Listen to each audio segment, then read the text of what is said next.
sort of tapped into my inner beast, my inner monster. And it's really fun, you know, when you're playing just a horrible character, just like a character with no redeemable qualities, just vicious. And I think all of us have a little Bowser inside somewhere, buried deep, hopefully.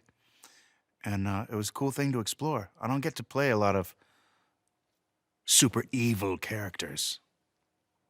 The thing about Bowser is he's scary and he's strong and he's a monster, but what's funny about Bowser is that he's sensitive and insecure. And that's a fun thing to play because they don't really go together. Why is Bowser so obsessed with Princess Peach? Why is anyone obsessed with anything? I mean, obviously, he's taken by her beauty, her tenderness. But also she's a badass. She can really hold her own in a fight. And Bowser respects that.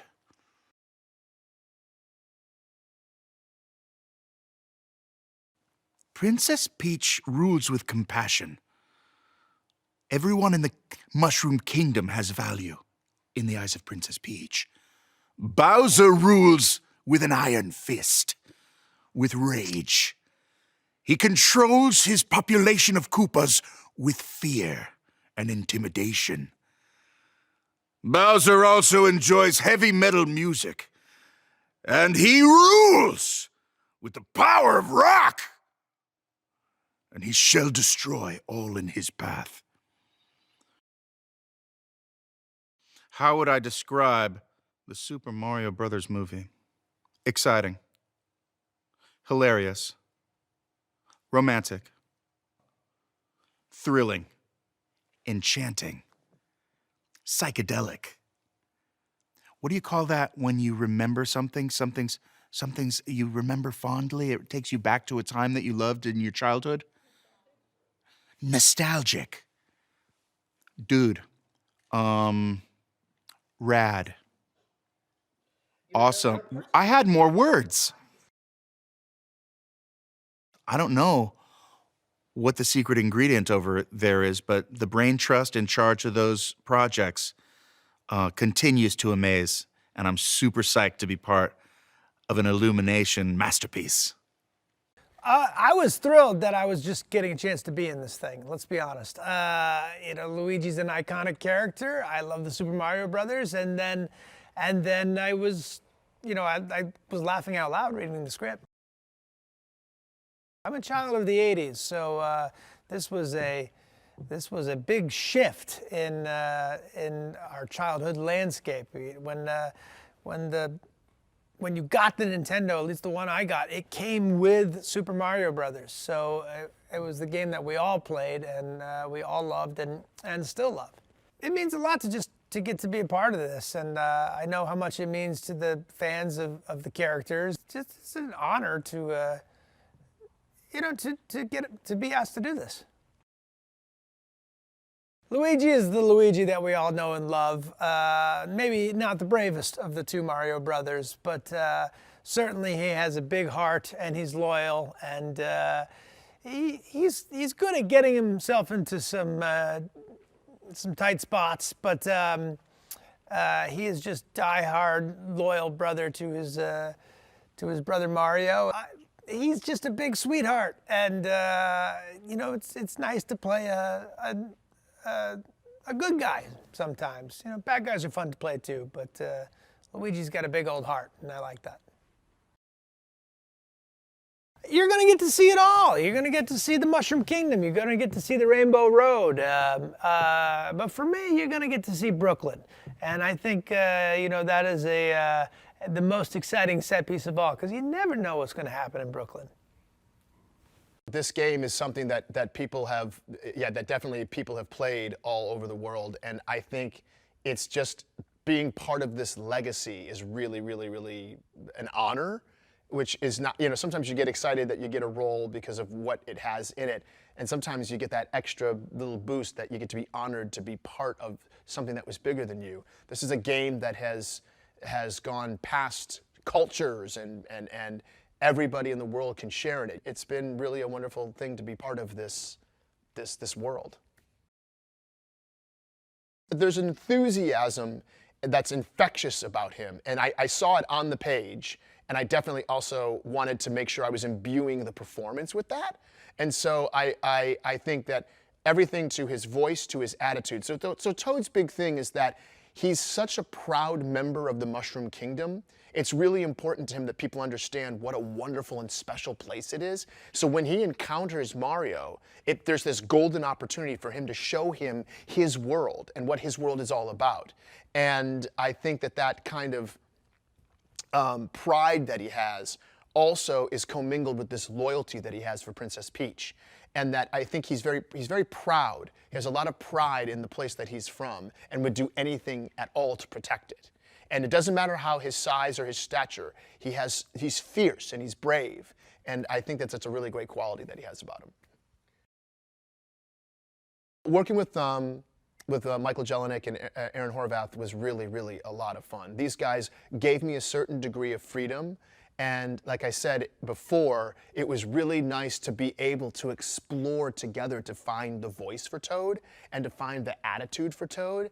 And because of what we did create, or co-create, I got to have a lot of fun in the booth. And they were always very open to letting me improvise. And sometimes we knew we wouldn't be using it, but whatever I would improvise would allow me to stay in character. And they weren't, they always were open to that.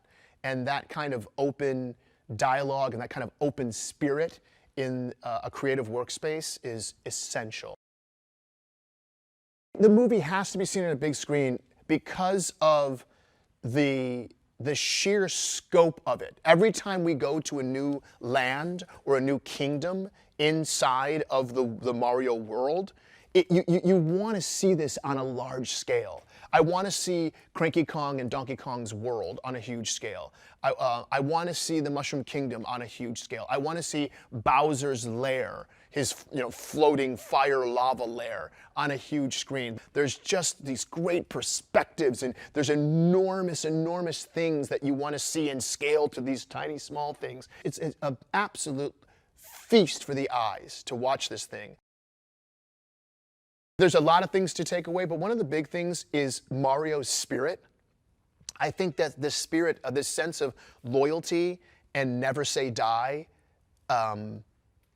is one of the great themes in the piece. And I think that's good for kids to learn that sense of never give up, never give up. Keep fighting for what you want.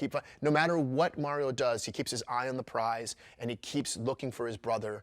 And it's really actually inspiring, very inspiring, heartwarming. And I hope people can take from that if there's something that you want bad enough, you really can achieve it. If you think you can do it, you can do it the way that Mario decides he's going to do it. It's about perseverance and hard work. So that's one of, I think, many themes in the film, but that's one that really resonates with me.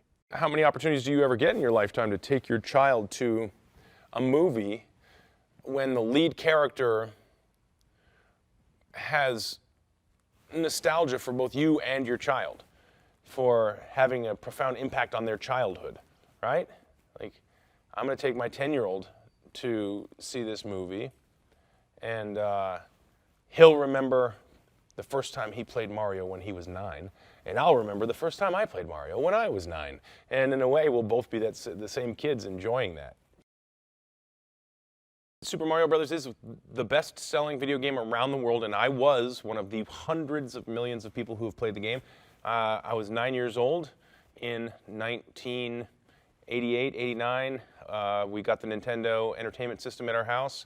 Also, I had played Mario Brothers, the arcade game. There was a dry cleaner by my house that had the game, and I was absolutely obsessed. If I found a quarter, if I could scratch together 2 dimes and a nickel, I was right off to play Mario, and it was magic for me. It's that time in my childhood that, well, everyone's got that nostalgic moment in their childhood that they hold on to, and I think Mario is that nostalgic moment for a lot of people across many generations because there have been so many iterations of the game. Mario is a wide-eyed dreamer who's devoted to his brother and his family, and I really like that. That was me. I was a bit of a wide-eyed dreamer myself, very close with my own brother. Although, I think back in the day, I was more of the Luigi. And this is a guy, Mario, who's given up on the easy payday to reach out and go after his dreams of starting his own plumbing business. He wants to save Brooklyn through low prices and friendly service. And little does he know, he's given an opportunity to do just that. We get to see a lot about Donkey Kong's kingdom, and they just build these carts and they just rock these hot rodded carts all around these suspended highways through the Jungle Kingdom. It's really cool. You get a sense that, I mean, it's serious world building, amazing animated set pieces, and an opportunity to incorporate, of course, Mario Kart into the film. I loved it. I cried, actually. I literally cried seeing this movie. I was so proud of it. It's fantastic. It's funny. It's got a lot of heart. It touches on all of the nostalgia. It's, you know, beautiful. It's beautifully lit, shot, and animated. And it looks, it's a masterpiece. I'm very, very excited about it. It was exciting to get to bring a character that I've kind of been, you know, has been a part of my life, my whole life essentially, in the form of Donkey Kong. Yeah, it was cool, you know. The character does not have like a ton of like kind of, you know, he's not bringing a lot to the table from like the video game. He does not have like a ton of personality, especially in the earlier forms. In later versions, he kind of had adopted some eventually, but yeah, I was given a lot of freedom to kind of make the character of Donkey Kong my own, which as an actor is all you're looking for. Yeah, Donkey Kong's kind of a showboat, a little petulant, I guess you would say, and trying to impress his father, and kind of that's what drives a lot of his desires to entertain and to get attention, which I very much relate to. Donkey Kong's father is not that, you know, I think like a lot of people. Yeah, he wants, you know, Donkey Kong just wants to make his father kind of love him and proud, and his father's kind of unimpressed with him, and part of his motivation for kind of going on this journey and wanting to do well is to prove to his father that he's, you know, not just some spoiled rich kid. The age that I was when video games came out, you know, kind of was very conducive to my development as a child and to the types of things I wanted to be doing as a child. And so, you know, when I was young, video games were simple, and as I got older, they got more complex and more interesting, which was a great experience for me because it kind of felt like they were getting better along with my desire for them to be better. But yeah, Nintendo was, you know, the system that kind of like ushered me through that entire evolution in a lot of ways. There's like a big Rainbow Road chase, which is something that I probably have been wanting to see since I was a kid. Yeah, it does a good job of kind of, I think, capturing the worlds and settings and different levels of the games, and actually kind of, you know, incorporating them into the story and having them be a part of the action in a way that, yeah, is fun to finally see. She really is the master of her own fate. She grabs the reins, she takes control, she's very, very determined and absolutely fearless. She's just head first into battle. I think she's really cool. I aspire to be more like her. Bowser and Princess Peach are rather different rulers. Peach is very concerned about the welfare of the citizens of the Mushroom Kingdom. She wants everybody to be taken care of and to live peacefully. Bowser's a little more selfish in his desires. However, being played by the wonderful Jack Black, you still kind of love him. I don't know how that's possible, but you do. Peach is good at getting people together, and she's good at setting a plan. Mario brings the heart, probably. He really wants to find Luigi, and he kind of galvanizes all of us around that. Then you have Toad, who's just an eternal little ray of sunshine and kind of your ultimate hype man. And Donkey Kong, he is bringing the laughs. I would say it is fun, epic, colorful, vivid, which is not the same thing. It has a lot of heart. It is very funny, and it's just a really fun ride.